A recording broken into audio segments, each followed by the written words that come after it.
అదుట పరమశివుడు తపో దురంధరుడు, మహానుభావుడు, ఆయన దర్శనమే మంగళకరం.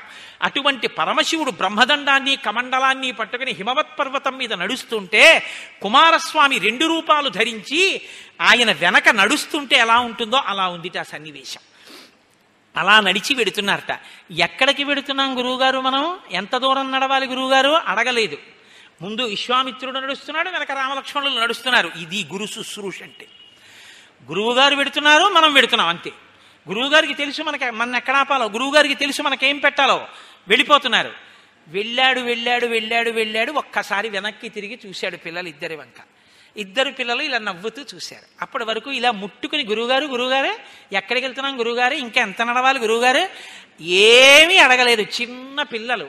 పూర్వం ఎప్పుడు అలా నడిచిన వారు కారు, అంత కష్టపడిన వారు కాదు.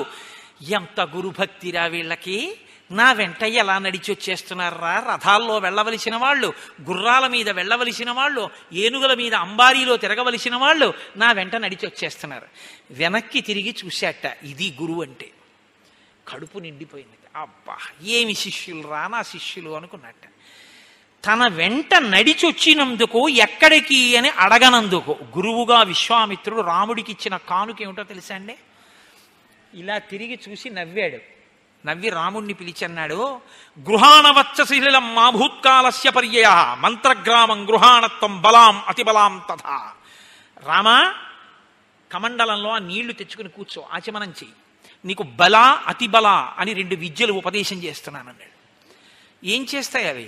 నశ్రమో నజ్వరో వాతేన రూపస్య విపర్యయ నచ సుప్తం ప్రమత్తం వా ధర్షైర్షంతి నైరుతా నబాహ్వోహ సదృశో వీర్యే పృథివ్యాం అస్తి కశ్చన 3 లోకేషు వైరామ నభవేత్ సదృశస్తవ సౌభాగ్యేన దాక్షిణ్యేన జ్ఞానే బుద్ధినిశ్చయే నోత్తరే ప్రతివక్తవ్యే సమో లోకే తవానఘ. నీతో రామ, నువ్వు ఈ బల అతిబల అన్న 2 విద్యలు నా దగ్గర స్వీకరించి ఈ మంత్రముల యొక్క సమూహం అయితే మంత్రగ్రామం అంటారు. అనేక మంత్రాలని నీకు ఇప్పుడు ఉపదేశం చేస్తున్నాను. ఇవి నువ్వు తీసుకుంటే నశ్రమో, నీకు ఎంత దూరం నడిచినా, ఎన్ని రాత్రులు పగళ్ళు నిద్ర లేకుండా నిలబడినా, ఎంత యుద్ధం చేసినా నీకు శ్రమ ఉండదు. నజ్వరో, నీకు జ్వరం రాదు. వాతేన రూపస్య విపర్యయ, వాతాది ప్రకోపములు కలిగి రూపం చెక్కు చెదరదు. నచ సుప్తం ప్రమత్తం వా, నువ్వు నిద్రపోతున్నప్పటికీ రాక్షసాదులు నిన్ను ఏమీ చెయ్యలేరు. నీతో సదృశమైనటువంటి బాహుబలం కలిగినటువంటి వాడికి ఈ లోకంలో ఎవ్వడూ ఉండడు. నీతో సమానమైనటువంటి బుద్ధి కలిగిన వాడు ఈ ప్రపంచం మొత్తం మీద ఇంకొకడు ఉండడానికి వీల్లేదు. అంత గొప్ప మంత్రములను, అటువంటి మంత్రగ్రామాన్ని నీకు ధారబోసేస్తున్నాను, తీసుకోమన్నాడు. ఆ మంత్రగ్రామాన్ని తీసుకున్నారు. ముందుకు వెళ్ళారు. సాయంకాలం అయింది. ఆయన నదిలో స్నానం చేసి సంధ్యావందనం చేసుకున్నాడు. గురువుగారు సంధ్యావందనం చేసుకున్నారు, పిల్లలిద్దరూ స్నానం చేసి సంధ్యావందనం చేసుకున్నారు. ముగ్గురు కలిసి తృణములతో, అంటే గడ్డి పరకలతో చేయబడినటువంటి పక్క ఒకటి అక్కడ వేశాడు. అంటే 4 గడ్డి పరకలు అక్కడవి ఇక్కడవి ఏరి తీసుకొచ్చి అక్కడ వేశాడు. పడుకోండి అన్నాడు. తను పడుకున్నాడు. పడుతుందా నిద్ర? హంసతూలికా తల్పాల మీద పడుకునేటటువంటి పిల్లలు ఇప్పుడు ఎక్కడ పడుకున్నారట? తృణశయనే శుచితే సహోషితాభ్యాం అంటారు మహర్షి. తృణశయనం అంటే గడ్డి పరకల మీద పడుకోమన్నాడు. పడుకున్నారట. వాళ్ళకి నిద్ర ఎందుకు పట్టిందోట తెలుసా అండి? గురువుగారిలా మాట్లాడలేదుట. తాతగారు ఇద్దరు మనవల్ని చెరువు పక్క పడుకోబెట్టుకుని వాళ్ళని లాలించి మంచి కథలు చెప్తూ వాళ్ళకి అన్నీ వర్ణించి చెప్తుంటే వాళ్ళు తాతగారి పక్కన ఇరుక్కుపోయి, తాతగారు పడుకున్నదే సింగిల్ కాట్ బెడ్ అయినా తాతగారు పడిపోతారని ఇద్దరు మనవల్ని నడువుల మీద చేతులేసి దగ్గరగా పడుకోబెట్టుకుని ఇలా చూస్తూ కథ చెప్పలేదు. వీధిలో పడుకున్నారు. వేసవికాలం ఆకాశం వంక చూసి, ఆ ఆకాశం చూశారా, ఆ నక్షత్రాలు చూశారా, ఆ సప్తర్షి మండలం చూశారా, అందులో వశిష్ఠుడని ఉంటాడు. మహానుభావుడు, ఎంత గొప్పవాడో తెలుసా వశిష్ఠుడు.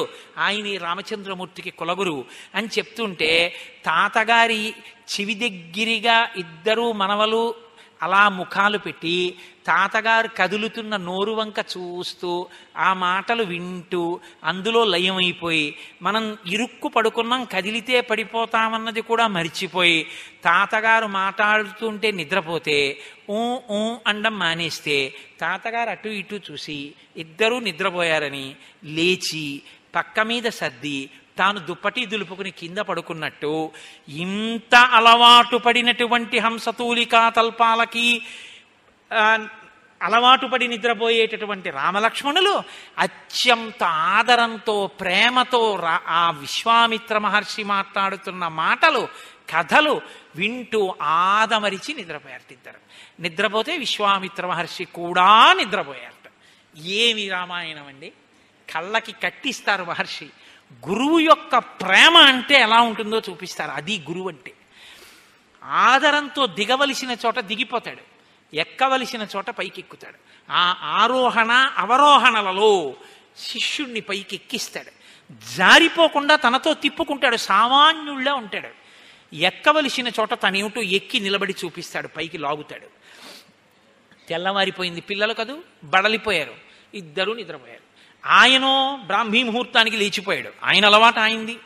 విడిపోయాడు, స్నానం చేశాడు, సంధ్యావందనం చేసేసుకున్నాడు, అనుష్ఠానం పూర్తయిపోయింది. వచ్చాడు, చూశాడు, సూర్యోదయం అవుతోంది, ఎర్రటి కాంతి వస్తోంది.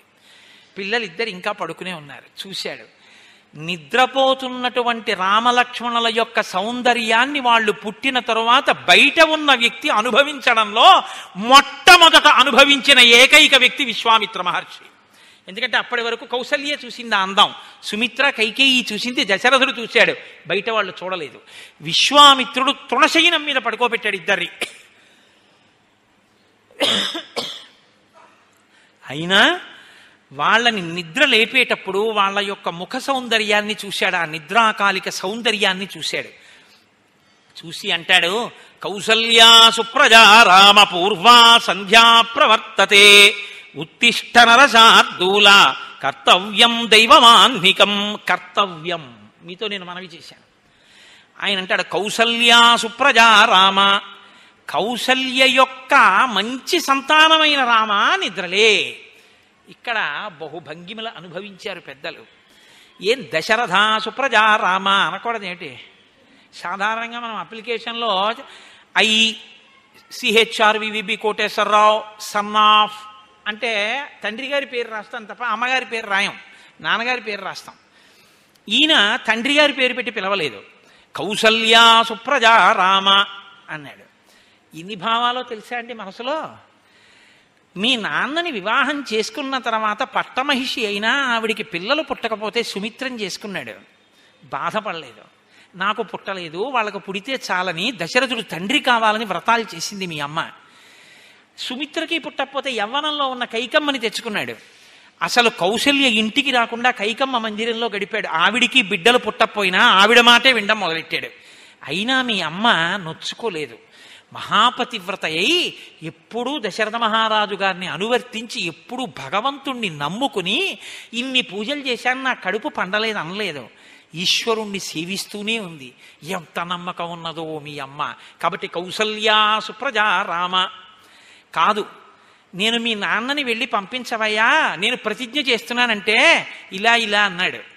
వశిష్ఠుడు జోక్యం చేసుకున్న తర్వాత తనే వచ్చాడు. మీ అమ్మ మాత్రం అసలు ఎవరనాలి పంపనని, లేక పుట్టినవాడు తీసుకెళ్లి విశ్వామిత్రుడికి ఇచ్చేస్తారా అనాలి. అలా అన్నట్టు రామాయణంలో లేదు, ఇచ్చేసింది వెంటనే ఆశీర్వచనం చేసి. నా మీద నమ్మకం మీ అమ్మది, మీ నాన్నది కాదు. కాబట్టి ఓ కౌసల్య కొడకా, కౌసల్యా సుప్రజా రామ, కడుపులో అదొక ఆనందం. మీ అమ్మకి నా మీద నమ్మకమయ్యా కాదు. రామా, నువ్వు పుట్టాలంటే మీ నాన్న అశ్వమేధయాగం చేస్తే ఆయన పాపం పోయింది. అశ్వమేధయాగం చెయ్యాలంటే 3 కత్తులతో నవ్వుతూ గుర్రాన్ని చంపి ఓ రాత్రంతా గుర్రాన్ని భర్తని పట్టుకున్నట్టు పట్టుకుని పడుకుంది మీ అమ్మ. పడుకుని అప్పుడు ఆ అశ్వం యొక్క వపని తీసి అగ్నిహోత్రంలో వ్రేలిస్తే మీ నాన్న యొక్క పాపం పోయింది. మీ అమ్మ ఎంత కష్టపడిందయా నువ్వు పుట్టడం కోసం. కాబట్టి కౌసల్యా సుప్రజా రామ, మనిషిగా ఈ లోకంలో పుడతానని ప్రతిజ్ఞ చేసి విష్ణు భగవాన్ నువ్వు ఈ లోకంలోకి వచ్చావు. మనిషిగా పుట్టాలి అంటే అమ్మ కడుపులో పుట్టాలి, అమ్మ కడుపులో పెరగాలి. ఏవి గర్భవాసమయ్యా, అన్ని దేవాలయాలు గర్భాలయాలు అయ్యాయి. అన్ని లోకాలు నిండిపోయినటువంటి విష్ణుతత్వాన్ని తన కడుపులో పొదిగించుకుంది మీ అమ్మ కౌసల్య. కడుపార మోసింది నిన్ను 12 నెలలు. మోసి కౌసల్యానందనుడు అని పేరు తెచ్చుకున్నావు. మీ అమ్మ మొట్టమొదట ప్రసవించినప్పుడు నిన్ను చూసుకుని ఎంత మురిసిపోయిందో, ఇంత ప్రసవ వేదన పడి కన్నాను, సుగుణాభిరాముడు నా తండ్రి ఎంత ముద్దులులుకుతున్నాడో, ఆజానుబాహుం అరవిందదలాయతాక్షం రామం నిశాచర వినాశకరం నమామి అని కన్న కడుపు ఎంత పొంగిపోయిందో. కాబట్టి కౌసల్యా సుప్రజా రామ. మామూలు రామ అంటే ఇంకో రాముడు తిరుగుతున్నాడు, పరశురాముడు, ఆయన వస్తాడేమో. అందుని కౌసల్యా సుప్రజా రామ. దశరథుడి పేరెత్తితే ఆయన క్షత్రియులు చంపుతుంటాడు కోపం, కౌసల్య పేరెత్తితే ఆయనతో గొడవ ఉండదు. ఆడదాని పేరెత్తాళ్లే పోన్లేని ఊరుకుంటాడు, వెళ్ళిపోతాడు. అందుకని ఎక్కడైనా ఉన్నాడో ఏమో, నీకు మంగళమగుగాక, నీకు భద్రమగుగాక. కాబట్టి కౌసల్యా సుప్రజా రామ. ఎన్ని భావాలండి విశ్వామిత్రుడివే. అందుకే ఇప్పటికీ ఎక్కడ సుప్రభాతం చెప్పినా ముందు ఈ సుప్రభాతమే. మనందరం ఊహ చేసి ఈశ్వరుడు నిద్రపోయాడు అనుకుని లేపుతున్నాం. విశ్వామిత్రుడు నిజంగా తన కన్నుల ముందు నిద్రపోయాడు మనుష్యుడిగా రాముడు. నిద్రపోయిన రాముణ్ణి నిద్ర లేపాడు. ఆ భాగ్యం విశ్వామిత్రుడికి దక్కింది. కాబట్టి మొట్టమొదట ఈశ్వరుడికి సుప్రభాతం పలికి లేపానన్న ఖ్యాతి యుగాలు మారిపోయినా నాకే దక్కుతుంది. అది వెంకటేశ్వర సుప్రభాతం అవని, సింహాచలం నృసింహ సుప్రభాతం అవని.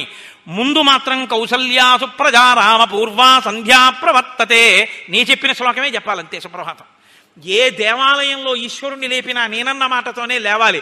ఆ అదృష్టాన్ని నేను నా సొంతం చేసుకుంటున్నాను. ఇలా సొంతం చేసుకోవడానికి మీ అమ్మ నిన్ను కని నాకు ఇచ్చింది, లేకపోతే నాకు ఎక్కడ దక్కుతుంది. కాబట్టి కౌసల్యా సుప్రజా రామ. ఇన్ని భావాలుట కడుపులో, ఎంత సంతోషమో ఆయనకి. కౌసల్యా సుప్రజా రామ పూర్వా సంధ్యా ప్రవర్తతే.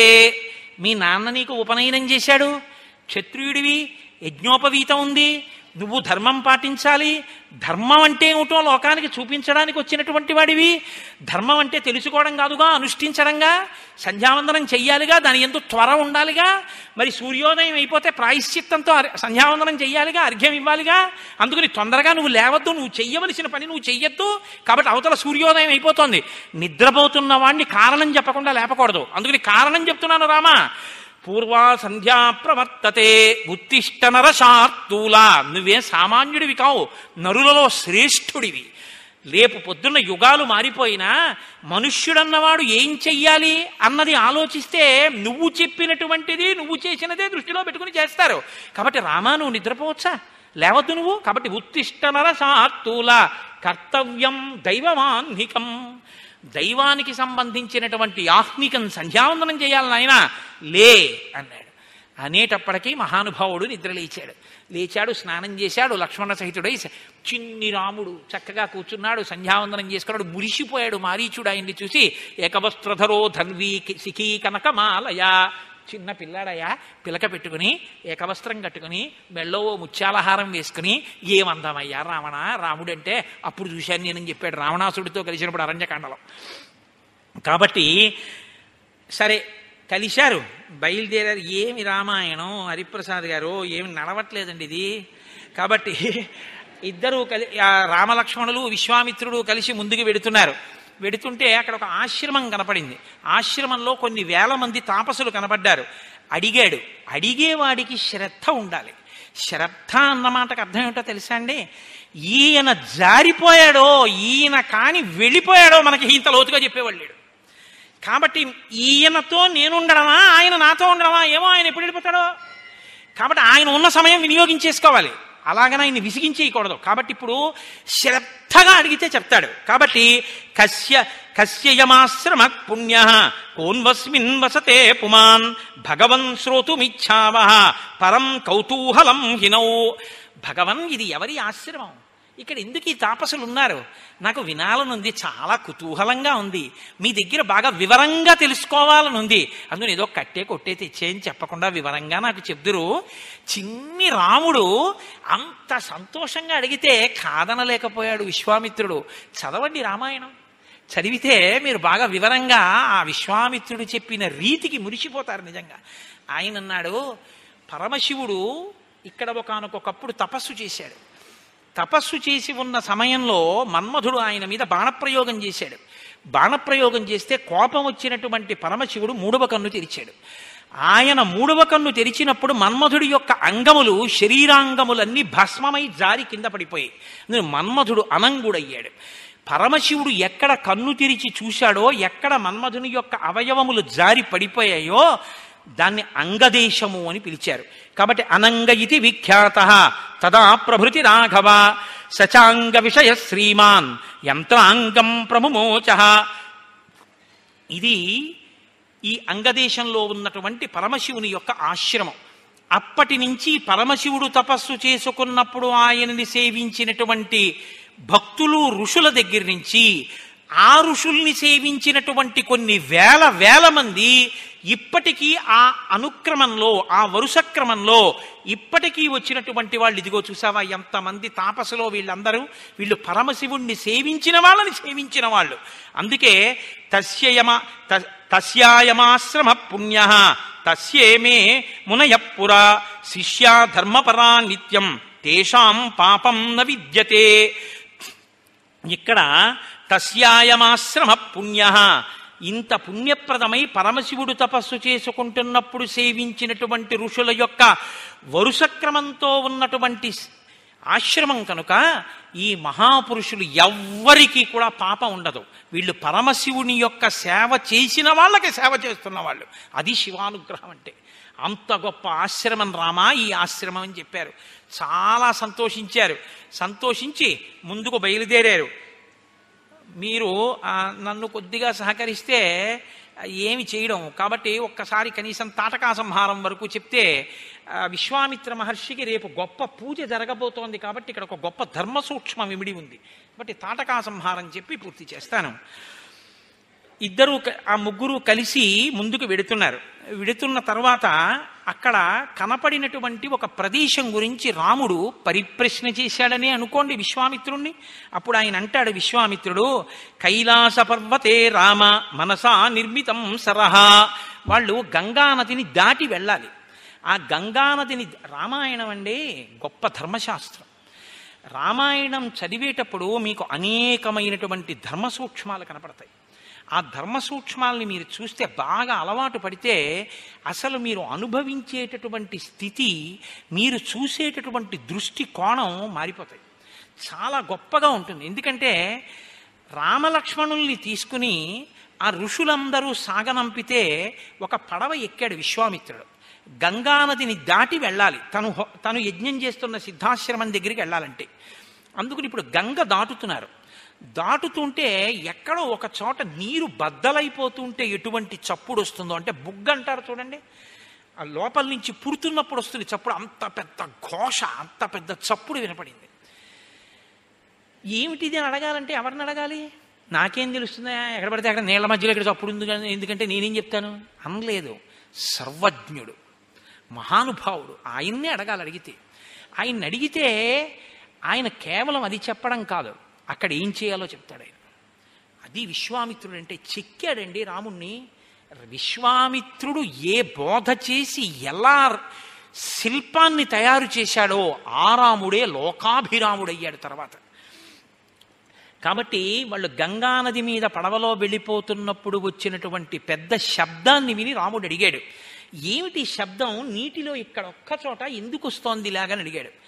అడిగితే ఆయన అన్నాడు విశ్వామిత్రుడు, కైలాస పర్వతే రామ మనసా నిర్మితం సరహ బ్రహ్మణా నరసార్తూల తేనేదం మనసం సరహ. ఒకానొకప్పుడు కైలాస పర్వతం మీద చతుర్ముఖ బ్రహ్మగారు తన మనస్సుతో ఒక సరోవరాన్ని ఒకదాన్ని సృష్టించాడు. బ్రహ్మగారి యొక్క మనసు చేత సృష్టింపబడిన సరోవరం కనుక దానికి మానస సరోవరము అని పేరు వచ్చింది. అది పరమ పవిత్రమైనటువంటిది, చతుర్ముఖ బ్రహ్మగారి చేత సృష్టింపబడింది. అది పాపరాశిని దగ్ధము చేయగలిగినటువంటిది. ఇంద్రుడంతటి వాడు బ్రహ్మహత్యాపాతకం పోవాలి అంటే ఆ మానస సరోవరంలోనే లోపలికి వెళ్ళి తామర తూడులో దాక్కున్నాడు.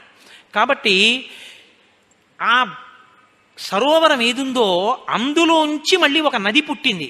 ఆ నది ఈ అయోధ్య పట్టణానికి చుట్టూ తిరుగుతూ ఉంటుంది, చుట్టూ ఉంటుంది. అలా చుట్టూ ఉన్నటువంటి నది ఆ సరస్సులోంచి పుట్టింది కాబట్టి దీనికి సరయు అని పేరు. బ్రహ్మ మనసులోంచి పుట్టింది మానస సరోవరం అయితే అందులోంచి పుట్టింది సరయు. సరయు అందువల్ల చాలా పవిత్రమైన నది.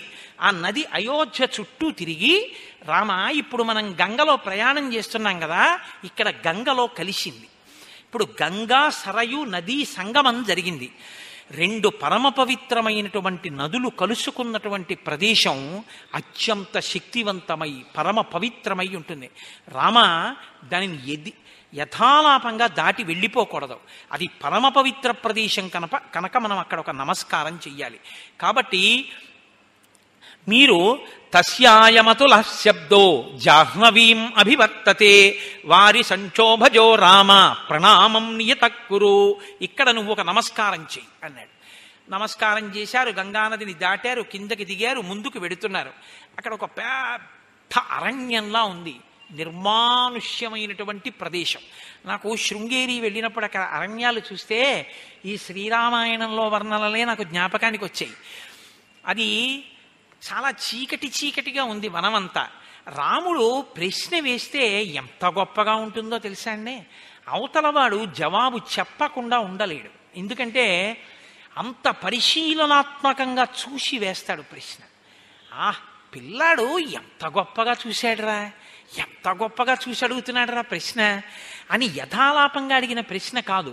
ఉత్సుకతతో, సంతోషంతో, కృతనిశ్చయంతో, తెలుసుకోవాలన్న కుతూహలంతో అడుగుతున్నాడు. చెప్పకుండా ఉండలేడు గురువు, అలా అడుగుతాడు. అందుకని ఎలా అడిగాడో చూడండి.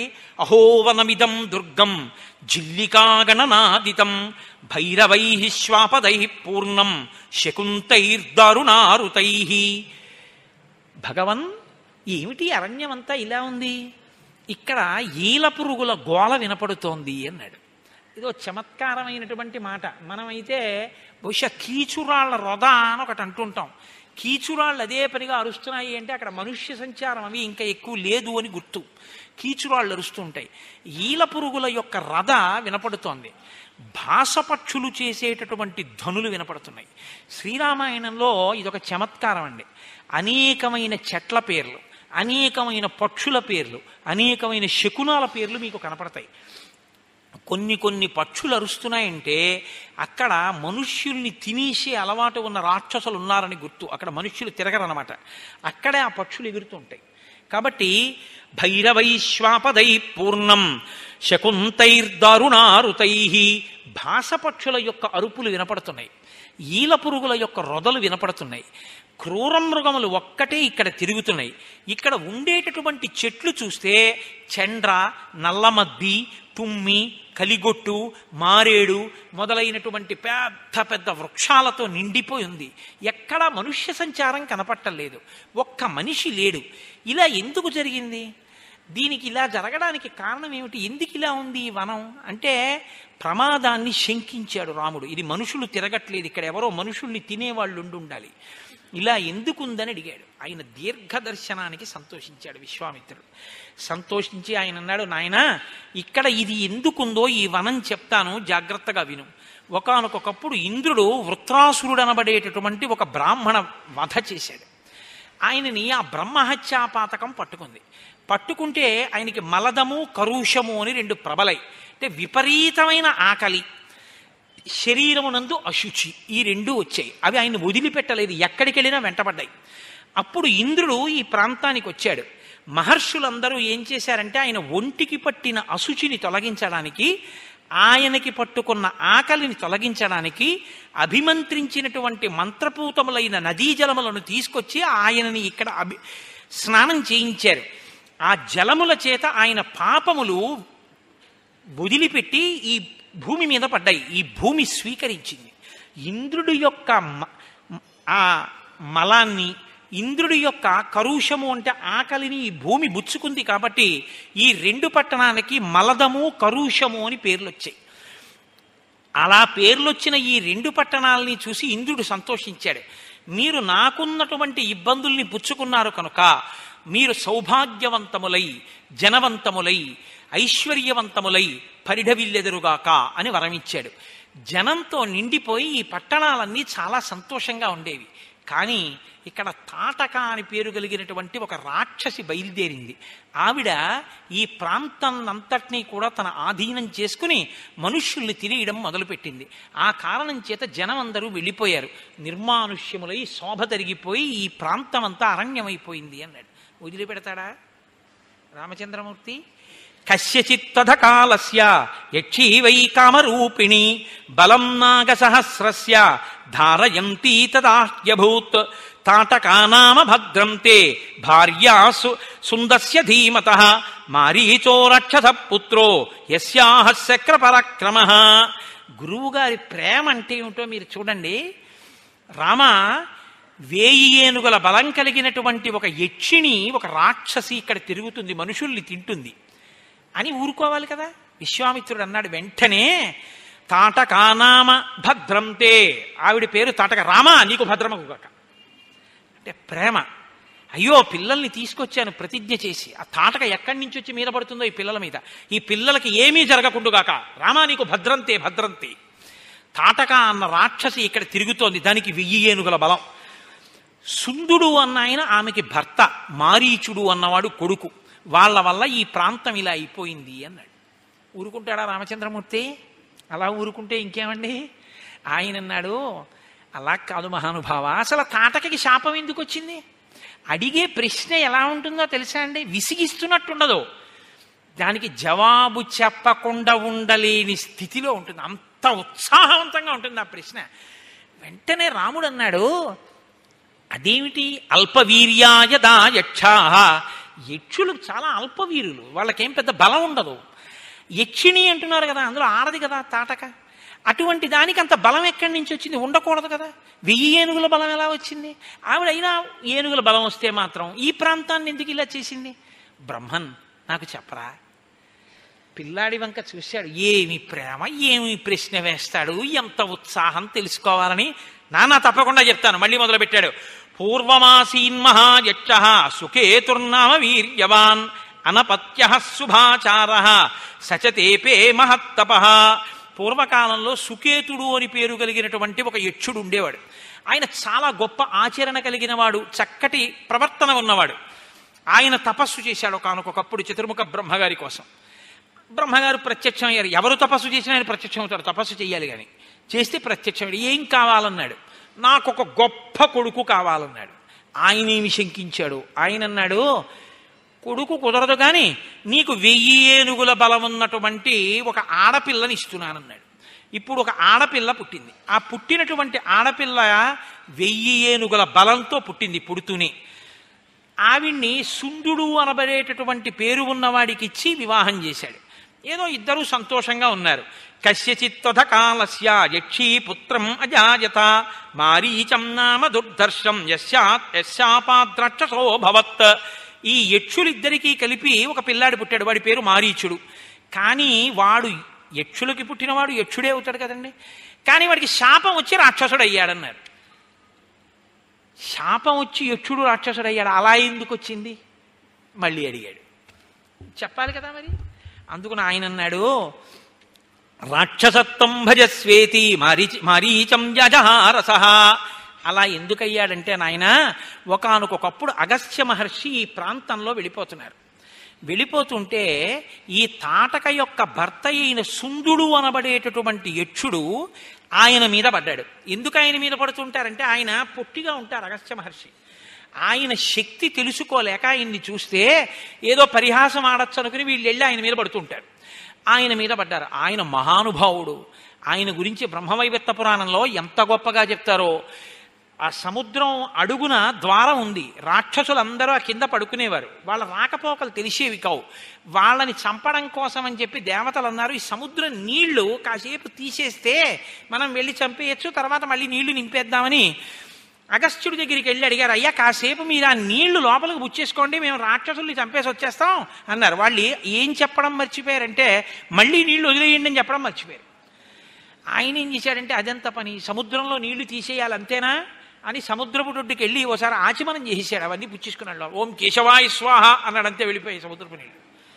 దేవతలందరూ లోపలికి వెళ్ళి రాక్షసుల్ని చంపి బయటికి వచ్చేసి అన్నారు, ఎలా ఉన్నది అలా ఉండాలి కదా, నీళ్లు వదిలేయండి అన్నారు. ఈ మాట మీరు నాకు ముందు చెప్పలేదు కదా అన్నాడు. ఆ నీళ్ళన్నీ జీర్ణమైపోయి ఏవో శేషం కొద్దిగా మిగిలాయి, అది మూత్ర రూపంలో వదిలేస్తాను కింద నుంచి అని వదిలేశాడు. కాబట్టి నీళ్లు ఉప్పగా ఉంటాయి సముద్రపు నీళ్ళు. అందుకే ఒక్క పర్వదినాల్లో తప్ప సముద్ర స్నానం లేదు. అంతటి మహానుభావుడు అగస్త్యుడంటే. ఆ అగస్త్యుడే కదండి, అదేంటి ఆదిత్య హృదయం ఉపదేశం చేశాడు. ఆయన మీద పడినటువంటి ఆ శుండుణ్ణి చూసి తన వాగ్బలంతో చంపేశాడు. ఎంతసేపు అండి? హతోభవ అన్నాడంతే, నువ్వు మరణించదవు అన్నాడంతే, చచ్చిపోయాడు. వాడు చచ్చిపోతే పోనీ వీళ్ళు తెలుసుకున్నారా? నాకు 1000 ఏనుగుల బలం ఉందని ఈవిడ కొడుకు కలిసి ఆయన మీద పడ్డారు. పడితే ఆయనకి కోపం వచ్చి, నువ్వు నా మీద పడుతున్నావు కాబట్టి విరూపమైనటువంటి వికృతమైనటువంటి రూపాన్ని పొందుతావు అని చెప్పి ఆయన ఆవిడికి శాపం ఇచ్చాడు. కాబట్టి వికృతమైన రూపాన్ని పొంది రాక్షస స్త్రీగా నరభక్షకురాలైంది, మనుష్యుల్ని తినేస్తుంటుంది. రామ ఆమె కుమారుడు కూడా అగస్త్యుడి మీద పడబోతుంటే అగస్త్యుడు ఆయన్ని కూడా రాక్షసుడిగా మార్చాడు. మారీచుడు కూడా రాక్షసుడైపోయాడు. అగస్త్య పరమ క్రుద్ధ తాటకామపి శప్తమాన్ పురుషాదీ మహాయక్షి విరూపా వికృతానన ఇదం రూపం విహాయాధా దారుణం రూపమస్తుతే. విరూపమైన రూపంతో ఆ తాటక తిరుగుతుంటుంది. ఆమె మనుష్యుల వాసన తగిలితే వచ్చి భక్షిస్తుంది. రామ ఆడది కదా అని ఆలోచించద్దు. లోకాన్ని రక్షించడం కోసం దారి తప్పిపోయి అధర్మంలో ఉన్నది ఆడదైనా సరే చంపవచ్చు, నేను చెప్తున్నాను. కాబట్టి తాటక ఇప్పుడు వస్తుంది, నువ్వు వెంటనే చంపేసేయి. నృశంసమరుశంసం వా ప్రజారక్షణ కారణాత్ పాతకం వా సదోషం వా కర్తవ్యం రక్షతా సతా రాజ్యభార నియుక్తానాం ఏష ధర్మ సనాతనః. నృశంసమరుశంసం వా, అది చెయ్యవలసిన పనైనా చెయ్యకూడని పనైనా చేసి తీరవలసిందే. యశధర్మ సనాతన. రాముడికి ఎప్పుడు ధర్మమే చెప్తాడు విశ్వామిత్రుడు. అది ధర్మం. ఎవరికి ధర్మమో తెలుసా? చంపడం. పాతకం వా సదోషం వా, అది పాతకమే కాని దోషమే కాని కర్తవ్యం రక్షతా సదా, లోకాన్ని రక్షించడం కోసం లోకాన్ని పాడు చేసే వాళ్ళని చంపాలి. కాబట్టి రాజ్యభార నియుక్తానాం ఏష ధర్మ సనాతన. ఇది సనాతనమైన ధర్మం. ఎవడు రాజ్యభారమును వహించినటువంటి రాజున్నాడో ఆయన అటువంటి వారిని చంపాలి. కాబట్టి నువ్వు ఉత్తర క్షణం ఆ తాటకని చంపవలసింది అన్నాడు. అని రాముడి వంక చూశాడు ఏం చెప్తాడోనని. ఆయన ఏం చెప్పాడో తెలుసా అండి రామచంద్రమూర్తి? ఇది మనం ఎందుకు రామాయణం చెప్పుకుంటామో, మనం ఎందుకు రామాయణానికి వారసులమయ్యామో, రామాయణంలో విశ్వామిత్రుడు ఇన్ని చెప్పిన తరువాత రాముడు ఏం మాట్లాడతాడో మీరు చూడాలి. ఏమంటే మీరు చెప్తే మాత్రం నేను ఇప్పటి వరకు ఎవరిని చంపలేదు, ఇదే బోణి మొదలు పెడుతూనే ఆడదాన్ని చంపడం ఏమిటి, నేను ఇంకా మా నాన్నగారికి వాళ్ళకి ఓసారి సెల్లో మాట్లాడితే కానీ చంపడం కుదరదు, మీరు చెప్పారని చంపేయలేను, ఏమో మీరు చెప్పింది నిజమో కాదో అన్నాడు అనుకోండి, ఇంకెందుకు గురుత్వం? బలామతి బలాం స్తథా మంత్రగ్రామం గృహాణత్వం అంటూ ఆ మంత్రాలన్నీ ఇవ్వడం ఎందుకు? కాబట్టి ఇప్పుడు రాముడు ఏమంటాడు? ఎందుకు చంపుతానంటాడు? మీరు చెప్పారు కాబట్టి చంపేస్తానంటాడా? ఇంకేమైనా కారణం చెప్తాడా? ఎంత గొప్పగా మాట్లాడతాడో చూడండి. పితుర్వచన నిర్దేశాత్ పితుర్వచన గౌరవాత్ వచనం కౌశికస్యేతి కర్తవ్యం అవిశంకయా అనుశిష్టోస్మ్యోధ్యాయాం గురు మధ్యే మహాత్మన పిత్రా దశరథేనాహం ఆవజ్ఞేయం హి తద్వచః గోబ్రాహ్మణ హితార్థాయ దేశస్యాస్య సుఖాయ చ తవ చైనా ప్రమేయస్య వచనం కర్తుముద్యతః. అయోధ్యా పట్టణంలో సభలో అంతమంది ఎదురుగుండా ఉండగా మా నాన్నగారు నన్ను అంతఃపురంలోంచి తీసుకొచ్చి నా మూర్ధన్య స్థానమునందు ముద్దు పెట్టుకుని మిమ్మల్ని చూపించి మీతో పంపించేటప్పుడు నాతో ఒక మాట చెప్పారు. ఈయన మహానుభావుడు, ఈయన ఆజ్ఞ అనుల్లంఘనీయము, ఈయన చెప్పిన మాట అతిక్రమించకూడదు రామా, ఈయన వెంట వెళ్ళని చెప్పారు. నేను మనుష్యుడను, నా మొదటి ధర్మం పుత్రధర్మం. మా నాన్నగారు నన్ను పంపించినప్పుడు మీరు ఏం చెప్తే అది చెయ్యమని చెప్పారు. కాబట్టి పితుర్వచన నిర్దేశాత్ పితుర్వచన కారణాత్, మా నాన్నగారు చెప్పారు కాబట్టి చంపేస్తానన్నాడు. ఇది తండ్రికి ఇచ్చిన గౌరవం. దీనికి మనం వారసులం. అటువంటి వారసత్వం ఉన్నటువంటి జాతిలో నాన్నగారు మీరు నాకు పిల్లను చూడడం ఏమిటి అని అడిగినటువంటి డైలాగు రాయడం ఎంత దారుణమో మీరు ఆలోచించండి. మన పిల్లలకి అటువంటివి తీసుకొచ్చి కేబుల్ టీవీకి 200 కట్టి చూపించి పాడు చేసి విషవృక్షాలను తయారు చేసుకున్న సంస్కృతికి దిగజారిపోయి మనం ఇవాళ ఎంత ఘోరాపచారం చేస్తున్నామో విద్యులు మీరు బాగా ఆలోచించండి. పితుర్వచన నిర్దేశాత్ పితుర్వచన కారణాత్ వచనం కౌశికస్యేతి కర్తవ్యమని అవిశంకయ.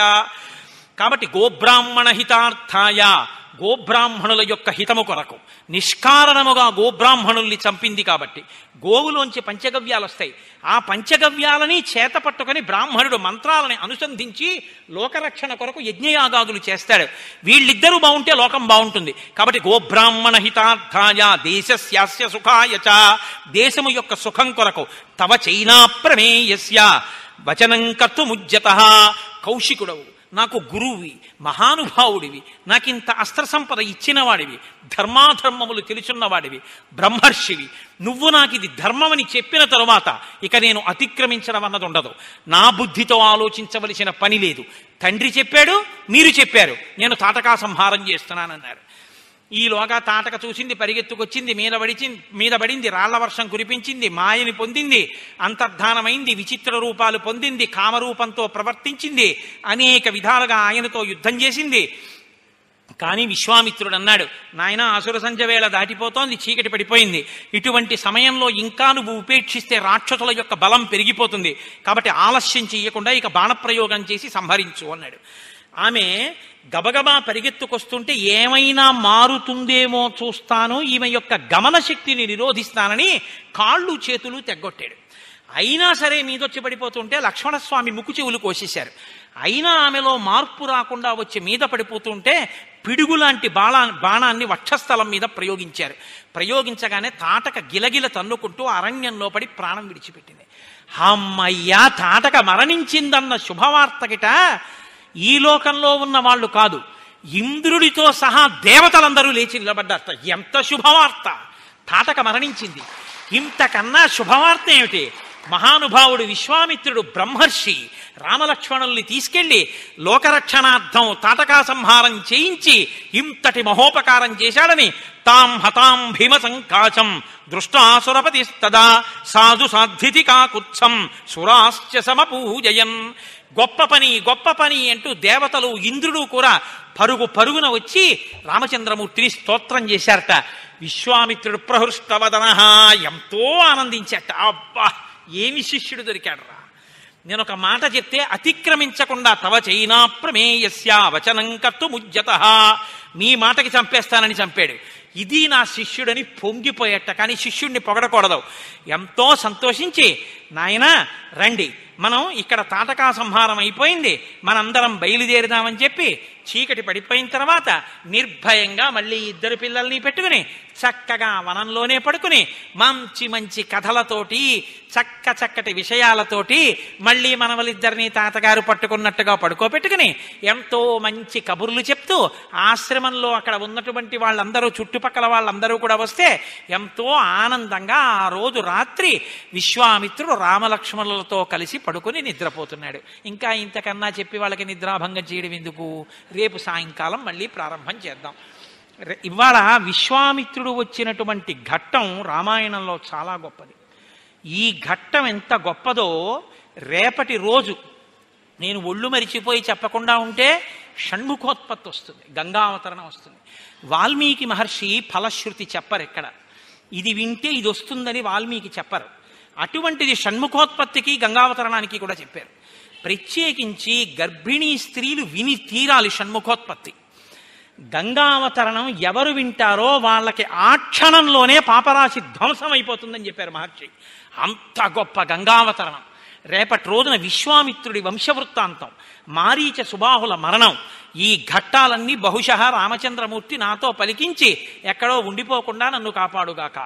అయితే రామచంద్రమూర్తి విశ్వామిత్రుణ్ణి కలుసుకున్నటువంటి శుభతరుణం, లేదా విశ్వామిత్రుడు రామచంద్రమూర్తిని తీసుకెళ్లినటువంటి ఈ శుభతరుణంలో సంపూర్ణ రామాయణ ప్రవచనం జరుగుతుండగా దేవాలయంలో రామచంద్రమూర్తి పొంగి పరవశించిపోయి ఉంటారు. ఇవాళ ఈ విశ్వామిత్రుడి పేరు వినగానే, ఆ వశిష్ఠుడి పేరు వినగానే, తను ఆనాడు తండ్రి పేరు చెప్పి ఎంత పొంగిపోయాడో ధర్మం విని ఇవాళ రాముడు పొంగిపోతాడు.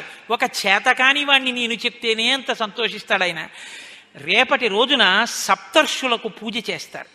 అంటే వేదం చదువుకున్నటువంటి బ్రాహ్మణులు విశ్వామిత్రుడు గోత్రంలో ఋషిగా ఉండి ఋషి సంతానంగా వచ్చినటువంటి వారిని ధర్మపత్ని సమేతంగా పిలిచి అలాగే సప్తర్షి మండలంలో ఉండేటటువంటి 7 ఋషుల్ని 7 ఋషులు భార్యాసహితులై వచ్చి రామాలయంలో కూర్చుంటారు రేపు ఉదయం. కూర్చున్న తర్వాత వాళ్ళని మేళతాళాలతో ఈ మంటపంలోకి తీసుకొస్తారు. ఋషులు కూర్చోవడానికి ఉపయోగించేటటువంటి ఆసనాల మీద 7 ఋషుల్ని బ్రహ్మస్థానంలో కూర్చున్న వ్యక్తి శ్లోకంతో ఆవాహన చేస్తారు. అయ్యా, మీరు మీ ధర్మపత్నితో కలిసి రండి అని పిలుస్తారు. హరిప్రసాద్ గారు వెళ్ళి చక్కగా వాళ్ళ అబ్బాయిని పక్కన నించోబెట్టుకోవాలి ధర్మానికి. కొడుకు కోడలు వెళ్ళి ఆ ఋషుల్ని వేదిక మీదకి తీసుకొస్తారు. ధర్మపత్ని సహితులై ఆ ఋషులందరూ కూర్చుంటారు. 7 ఋషుల్ని అర్చిస్తారు. మీరు చూసి తీరాలి. ఋషికి ఇచ్చేటప్పుడు మామూలుగా ఇవ్వరు. ఒక రుద్రాక్ష తావళం, పెట్టుకోవడానికి విభూతి, ఆయన పెట్టుకోవడానికి బొట్టు, వేసుకోవడానికి ఓ యజ్ఞోపవీతం, ఇవన్నీ కూడా ఆయనకి రేపటి రోజున బహూకరిస్తారు. ఈ బహూకరించేటటువంటి ప్రయత్నం చాలా గొప్పగా ఉంటుంది. ఈ కార్యక్రమం రేపు ఉదయం ఖచ్చితంగా 10 గంటలకి ప్రారంభం అవుతుంది. రాముడు కాలనియమం పాటించే వ్యక్తి, విలంబనం మంచిది కాదు. అందుకని మనం తొందరగా వస్తే లోపల చక్కగా చూడ్డానికి వీలుగా మనం కూర్చునే అవకాశం ఉంటుంది. పైగా రేపటి రోజున ఈ ఋషులందరినీ పిలుస్తుంటే, వాళ్ళు వేదిక మీద పూజ అందుకుంటుంటే రామచంద్ర ప్రభువు పరవశించిపోతాడు. ఆ సప్తర్షుల యొక్క కాళ్ళు కడిగినటువంటి జలాలన్నీ కూడా మనందరి మీద సంప్రోక్షిస్తారు. ఇది మహదవకాశం. సంపూర్ణ రామాయణాంతర్గతంగా జరుగుతున్నటువంటి విశేష కార్యక్రమం. కాబట్టి రేపు ఉదయం 9 గంటలకే మీ అందరూ చక్కగా మీ కుటుంబాలతో వచ్చి ఆ కార్యక్రమాన్ని చూసి సప్తర్షుల యొక్క పాదములను ప్రక్షాళనం చేసినటువంటి జలాల్ని శిరస్సు మీద చల్లించుకుని కృతార్థులగుదురుగాక అని ఆహ్వాన కమిటీ వారి తరపున నేనే మీ అందరికీ ఆహ్వానం పలికేస్తూ, ఇక పిల్లలతో శ్రీరామనామం రాయించాలి అని నిన్నటి రోజున మనం సంకల్పం చేసి ఉన్నాం. ఇప్పుడు వాళ్ళకి పరీక్షలు అవుతున్నాయిట. అందుకని ఏదో 23వ తారీఖునో ఎప్పుడో దాటితే వాళ్ళు చాలా స్వేచ్ఛగా స్వతంత్రంగా రాగలరు.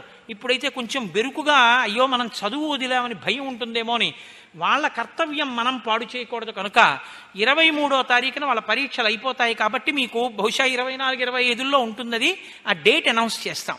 చక్కగా అందరం మన పిల్లల్ని పక్క పిల్లల్ని తీసుకొద్దాం. ఒక అరగంటో ఒక 45 నిమిషాలు వాళ్ళు శ్రీరామ శ్రీరామ అని రామన్ రాస్తారు. అది వాళ్ళని కాపాడి తీరుతుంది. నాకు పరిపూర్ణమైన విశ్వాసం ఉంది.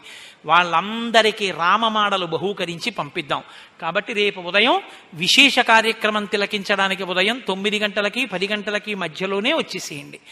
రేపు సాయంకాలం 6:30 యథాతథంగా శ్రీరామాయణ ప్రవచన కార్యక్రమం కూడా ప్రారంభం అవుతుంది. మంగళాశాసనపరై మదాచార్య పురోగమై సర్వైశ్చ పూర్వైరాచార్యై సత్కృతాయాస్తు మంగళం.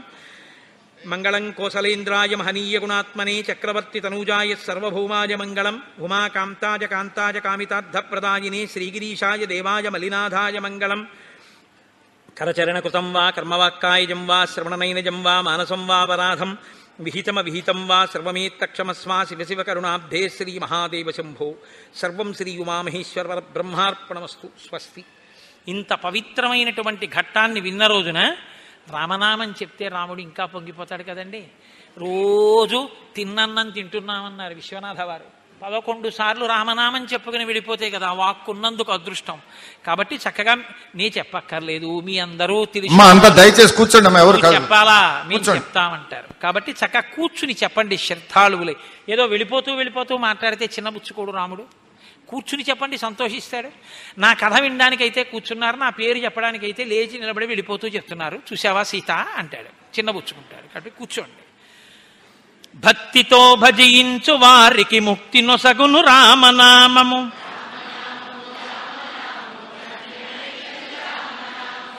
శిష్టజనముల దివ్య దృష్టికి స్పష్టమగు శ్రీరామనామము. యుద్ధమందు మహోగ్ర రాక్షస యాగధంసము రామనామము. రాకడయు పోకడయు లేనిది రమ్యమైనది రామనామము. పాలు మీగడ పంచదారల పక్వమే శ్రీరామనామము. విజ్ఞుడగు గురునాశ్రయించిన విశదమగు శ్రీరామనామము తత్వశిఖరమునందు వెలిగే నిత్య సత్యము రామనామము జపతపంబుల కర్కమైనది జగతిలో శ్రీరామనామము అంబరీషుని పూజలకు కైవల్యమొసగిన రామనామము అలకు చేలుని చేతి అటుకులు ఆరగించిన రామనామము